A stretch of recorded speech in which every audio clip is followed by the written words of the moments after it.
All right, welcome back to an episode of The Chungus Among Us. I'm Josh, the production manager here at Confluence Brewing, and I'm joined by... My name is Jesse Stock, and I am a beer tender in the tap room. And we're here to talk to you about our two cute chungai that we're bringing to you this week. So the first beer I figured we'd talk about here is the Big Chungus. This is a kind of traditional style wee heavy ale brewed with heather. Wee heavy is a Scottish term. The Scottish have all kinds of weird terms for the beer that came about for a variety of reasons. Things like the 60 shilling and the 90 shilling and the 20 shilling, all based on how much they cost. The wee heavy is kind of that classic contradictory name, just a little big, I guess. But the idea is that it's an imperial Scotch ale. If you think of our Gray's Lake Nessie and you just think like a bigger, syrupier, more over-the-top version of that, like you're not too far off. We brewed this with heather in the whirlpool. So back before, I guess I should talk a little bit. The reason that hops became kind of standard to add to your beer is if you taste what's called the wort, the liquid sugar from the grain that's going to get fermented by the yeast to become beer.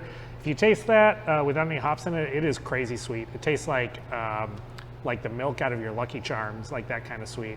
And if you want a beer that has some balance to it and is not just a sugar bomb, then you need to add something to bitter it. So hops eventually became the standard for that, but prior to that point in time, or prior to the time they became standard, all kinds of other sort of herbal bittering extracts were used, and one of them was heather, and it was kind of traditional to the style. So we use a little heather. I think you get that in the flavor, and we'll see if Jesse kind of picks it up if you want to talk a little bit. I'm really excited for a return of this beer because I know we've done a wee heavy prior, and I'm really digging the addition of the heather. It gives it a little bit more of an open feel instead of just like the super syrup just running down straight to the back of the throat, but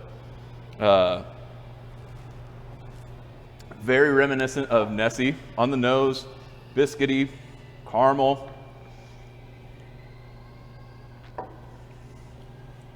Little cherry or plum kind of Definitely. Characteristic on it. Yes. Yeah. I'm really excited about this iteration of the wee heavy with the addition. So it's great. Yeah, kind of the perfect beer if you are sitting at home on a snowy day. Both this and the other one we're going to talk about, the Old Chungus.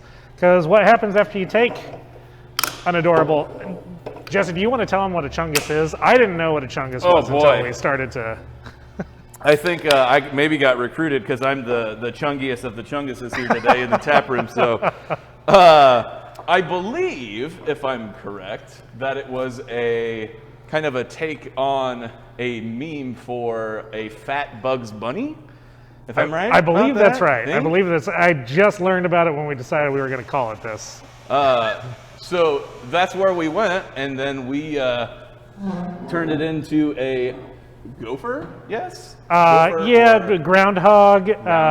Basically, the guy, Eric Sealander, who you guys have seen on here before, he's the one who promoted the name, and his Southside house's lawn was plagued with groundhogs all summer, so he saw many adorable chonky ones and wanted to name our beers after it, and it seems like it fits. Yes. Because these are some adorably chonky beers. And for the barrel-aged version, we added some glasses and a hat, and it's old Grandma Chungus in the barrel, because what do you do after you age it for a while? Obviously, it becomes an Old Chungus. So, yeah, barrel-aged version. If you guys like the older, dirtier Kent, you're going to like this. This is all bourbon barrel-aged. One of my absolute favorite barrel-aged beers when I was first getting into craft beer was Backwoods Bastard from Founders. And I feel like this shares like a lot of the things that I liked about that. Lots of oak tannin and big bourbon in the nose, but then macerated fruits, a lot of complexity. This base beer is delicious and warming and has complexity. The bourbon barrels just kind of like take it to another level. It's so well balanced. Sometimes when we have some barrel-aged beers anywhere, whatever, it might still taste a little hot and can still do some good aging in a cellar or in a refrigerator or whatever. This is incredibly balanced right now, and you don't taste too much of the hot from the barrel, and you still, again, very reminiscent of older, dirtier Kents. Maybe, I mean, just as sweet. It did end up about, it finished at about the same gravity, and gravity is the density of the sugar that's still in the liquid. So yeah, this is a sweet beer, just like older, dirtier is sweet, but the heat from the bourbon and the oak characteristic, they help to kind of even that out. By a warm fire with the snow falling, this one's great, this one's perfect. So and kind of crazy too that they both are same ABV, yes? It is. So that's a little unusual. The reason is we modified the recipe for the Wee Heavy this year, and we got a little better efficiency and fermentation characteristic out of it. So last year's beer that went into barrels wasn't quite as big as this year's beer. So next year's Old Chungus, it might be 12%, but 11.5% is still enough to keep you warm.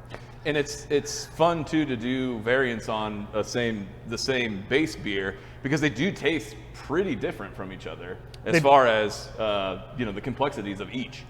And yeah, if you come in, try them both, because even though we release them on the same day, they're very different from each other.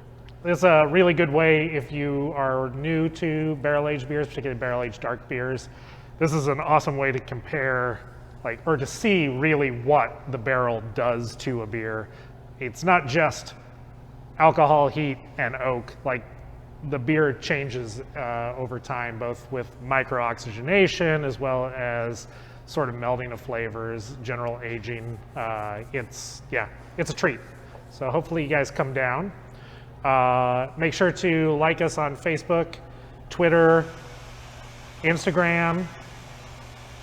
I feel like there's got to be one more social media account that I'm not thinking of. The tube of you? YouTube? The YouTube. Yeah, do we say that? Follow our YouTube. I think we get 6 views on actual YouTube a week. So 3 of those are my mother. Anybody else that wants to watch us, click the follow or subscribe button, I guess. That's what they say. That's what YouTubers say, right? So, but come down, see Jesse, pick up some beers, give it a try, go home, nest up, and drink these, because could not be released at a more perfect time. And if you have a ground hog costume, feel free. We'll accept it. Absolutely. It's for all the Chunguses among us. Cheers. Cheers.